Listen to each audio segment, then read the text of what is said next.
and you're gonna wanna pull to separate the head from the body. Yeah!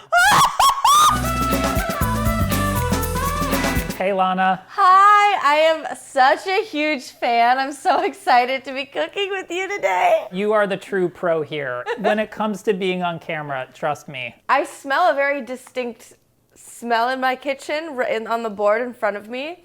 Speaking of, kind of what's under that towel, today we're gonna be making fried calamari with homemade aioli. Oh. The catch is there's calamari that you buy that's cleaned, and then there's what you have under that towel, which is uncleaned squid. Oh my God. Keep breathing. Yeah, I'll keep breathing. I am in Seattle. It is morning. I did just wake up. I have no food in my stomach, and I am feeling slightly nauseous. This may or may not help. I'm here like 3,500 miles away. I'm feeling brave today. Oh yeah, they're looking right at me. There's like what you get when you order calamari, and then there's this. There's gonna be a few key moments, all right? So there's cleaning of the squid, there is making of the aioli, and then there is gonna be deep frying. Just curious, have you ever done that before? I watched a video one time of someone making mayonnaise. So you're a pro, so you know what you're doing. Great. I'm really excited. I'm curious about the texture. New experiences are often good. I think it's gonna be easier than you think. First step is probably to put some gloves on. It might just kind of give you a little bit of a mental barrier. So we're gonna open the bag. You might just wanna kind of turn down the bag. Woo, baby, that is pungent. Remove one squid. Oh, I touched its heart. Okay, it's fine. Oh, okay, no, it's fine, it's fine. Okay, I removed one. There's a tubular body. That would be the head with the eye. There's some kind of fin-like swimmerets towards the bottom of the body. So you're gonna wanna grasp the head just behind the eye and hold the body in your other hand, and you're gonna wanna pull to separate the head from the body. Yeah! Boom! You did it. Now in the body, you're gonna feel kind of a hard, kind of like cartilaginous protuberance, which is known as the quill. And you can just pull it straight out. Is kind it of along. this? Yes. Oh, okay. Boom, pull it out. Quill. Okay. Wow. It's reminding me a little of like a wishbone. Kind of like the wishbone of the sea. Let's deal with the tentacles, okay? The tentacles are actually that bit that are in front of the eye. Okay, yep. Cut the tentacles just in front of the eyeballs. And you may have a little bit of ink in there, and that's totally cool. Oh wow, pretty clean. All right, so if you pick up the tentacles and you kind of like turn them inside out, there's a little cartilaginous bit in there called the beak. It just kind of came out. Okay, perfect. So put it in a clean bowl. All right, Sue, shh, quiet, we're filming a video. Now back to the body of the squid. That colored bit is sort of a membrane that you can pull off the body. Yeah, I think so. Oh, no, I got it, never mind. Yeah. Once you have that membrane off, now it's starting to look like calamari, as like most people think of it, where you have the tube of the body and then you have the tentacles. This one that I have right here feels like there's more in it than the other ones. Depending on how many you've done, maybe you're about good. I must say, I feel like we're doing pretty good here. I've been watching you and you are in a flow. The highest compliment. I've gone to the sink, I'm washing my calamari. If you broke an ink sac, as I certainly did, it's a good time to kind of get it out. Slippery little suckers. Wow, there's so much that I didn't realize was in there. I would give like your cutting board a good scrub down.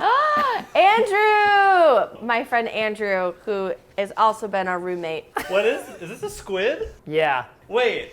Yes, I told you I was doing I'm this. a huge fan. Thank you, Andrew. This you. is surreal. I'm sorry to interrupt. When I'm like really sad, I watch all your videos. That is so touching. Alrighty, that was fun. We're gonna cut the bodies into rings so that it's bite-sized. You don't have to measure it. So you can repeat that with all of your beautifully clean squid there, okay? Yours look really clean to me. Pat them dry a little bit. We wanna start to control moisture with an eye towards deep frying, because water and deep frying, not good. We can set them aside while we move on. We're gonna take 2 minutes just to pour our oil into the pot that you're gonna be frying in, it should come up like at least like 2 inches up the sides of your pot. It comes to about here. You could do a touch more. Thank you for the visual. Oh, I didn't even turn it on. Kind of Okay. medium. Okay, so for the aioli, the first step, cut our lemon in half. Take it and cut it in half. Hold the lemon with like kind of like a claw hand. These are gonna be the slices that are gonna get fried alongside the calamari. So as thin as possible, or? As thin as possible. Claw, claw. The seeds kind of work against you. Save your fingers. That is great advice. Take some of the seeds out, any of the ones that you can kind of readily access, just because these are kind of fun to bite into once the dish is done. While you have your knife out, ooh, yeah. You got the Felicia, you got the condiments. I feel like showing your fridge to someone is like a very intimate experience. Here, I'll show you mine. Look at this thing. This is a friggin' disaster. I've got like quart containers, pint containers, squid riding on eggs. Like, I mean, it's just... Thank you for doing that. I feel very supported. Take 2 scallions, just trim off that root end. Yep. And then cut the white and light pale green sections only into roughly 1-inch pieces. Clear yourself a little bit of space to work there. 50% of the game in terms of just like being a good cook overall is just having a clean cutting board. Wow. Do you have a small glass bowl available? We're just gonna use this one. That's beautiful. That bowl can fit into and kind of ride on top of. That works. Okay. It'll help you immobilize that glass bowl when it's on top of your cutting board so it doesn't move around.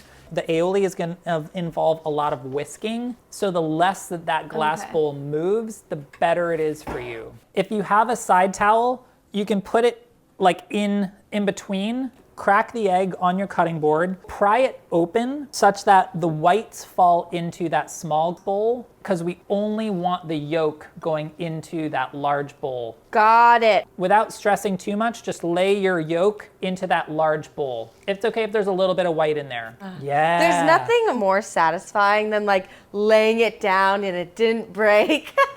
I broke mine, you're never gonna know. Bam, get it in the bowl before anybody knows any different. So take your half of a lemon, hold it over your open fingers just to catch any seeds, and then squeeze it just gently, just to get about a teaspoon of lemon juice right on top of the yolk. Pinch of salt. You have a neutral oil, a grapeseed oil. You're gonna want a half a cup of your grapeseed. Why am I doing? I'm like, You can read it from the top. Oh yeah, what I got some. It's cool. And then on top of that, put 1/4 cup of your olive oil so that you have a total of 3/4 of a cup of blended oil. Take your whisk. So start whisking. Whisk it all together. With your other hand, pick up that blended oil. Just a couple drops, just to start. This is very exciting. I've never done this before. Keep whisking in a few drops at a time.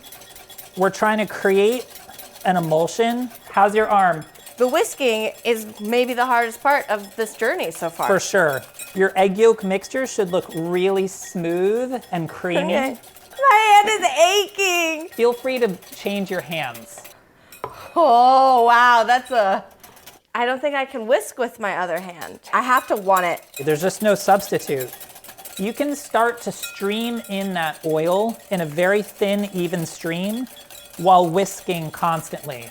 It's a little bit like trying to pat your head while rubbing your belly. This is crazy. You've created mayo. Yeah, okay. I'm like running like a marathon and I see the finish line and it's so close. Is it still looking creamy? It looks like it's looking creamy. Yes, grab one of your cloves of garlic, take the skin off of just one of the cloves. Using your microplane, you can grate like maybe 1/3 of that clove into your aioli. And then just give the microplane a little bit of a tap to release it. Aioli is done. You might just want a pinch of salt in there. Ooh. We're ready to fry pretty much, aside from the batter. Okay. You have that large metal bowl. We're gonna measure some dry ingredients. 1 cup of all-purpose flour. Open. They say opening the bag is the hardest part. And then you're gonna need your cornmeal as well. Okay, 1 cup. It's 1 in. cup. Yep. We need 1 tablespoon of kosher salt, 1 teaspoon of ground black pepper. Put a bunch of good grinds in there. We're just seasoning the dredge that we're gonna use to coat the calamari. Got it. The only thing now that's left is 1/4 teaspoon of cayenne pepper. Woo! Got a hit of that cayenne. Whisk these ingredients together. You just want everything to be evenly incorporated. All of the squid, all of the tentacles can go right into that flour mixture. The best way to mix it in is just using your hands. This is a really nice, easy way to do calamari because it's not a wet batter. This is so satisfying. It smells much lighter than I imagined it would. Take some of those scallions and some of those bits of lemon. Those can go right into that dredge mixture as well. And Okay. we're ready to fry. So the target temperature for the oil, 375. Okay, so I'm at 340. It'll only take a couple of minutes for it to come up. The next thing is to kind of get back set up at the stove. Yeah, oh, you've got a nice stove. Here's the deal. We're gonna put in about half of our squid and lemon and scallion. Pick it up with your fingers and kind of shake off a little of that excess flour mixture and then place it in the oil. Don't drop it in the oil. This is the easy part, okay? Wow! Beautiful, gentle. We're good, we're good. It's popping at me. You're looking for the bubbling to kind of start to lessen, and then for the calamari to be kind of light golden brown. They're actually kind of like there, I feel. They're pretty golden. You can pluck them out with your spider then. Yeah, like the tentacles are a little darker. That's okay. And I'd say for this batch, you know, maybe just like hold off on putting any more lemon or scallion in there. Those are kind of like higher moisture that may cause more popping. Hoo-wee, baby. Okay. I'm dropping them in. I'm like regarding it like it's alive. Okay, yeah. we're fine. People give me a hard time for like my goggles, you know, but like honestly, those things have like saved me, you know? Yeah, I bet. Brad and his like weird fermentation experiments that blow up in your face, like literally. My second batch is coming out. So I think same. We did it! We did it. So you can transfer your calamari to your little serving platter there. Then you can garnish just with some leaves of basil. Fill it however it makes sense to you. I'm very proud of this moment. I love the smell of basil. Oh, wow. Sam. So you can put a little aioli, in one of your little glass bowls there. All right, count of 3. Show the zoom. Yeah. 1, 2, 3. That's wonderful. Quick, I need to take a picture Oh, of it. yeah. It's so pretty. I'm so proud. Okay, I'm ready. Okay. I've literally never taken one before. Going in with the tentacle. Yes. I'm excited. Okay. 1, 2, 3. It is so flavorful and so light. Much So light. lighter than I'm like typically used to. It's a little bit drier, but that's what keeps it like super light. With a wet batter, it's just a little bit trickier to get that optimal kind of balance. I learned so much. Obviously, I learned how to clean a squid. Quill. Okay. Wow. Holding the lemon with the claw is like such a game changer. Claw. I'm not afraid to fry, and I was a little, but I'm not afraid anymore. It's popping at me. If there's like one thing I would love for you to take away, which I think you have, it's just that like things, when you try to do stuff in the kitchen, things go wrong. Just that ability to like kind of like keep your calm, focus on workaround, solution, and you can kind of do anything. Thank you so much. Like seriously, I definitely will be making this again. I might look calm on the outside, I'm screaming on the inside constantly. Do not be fooled.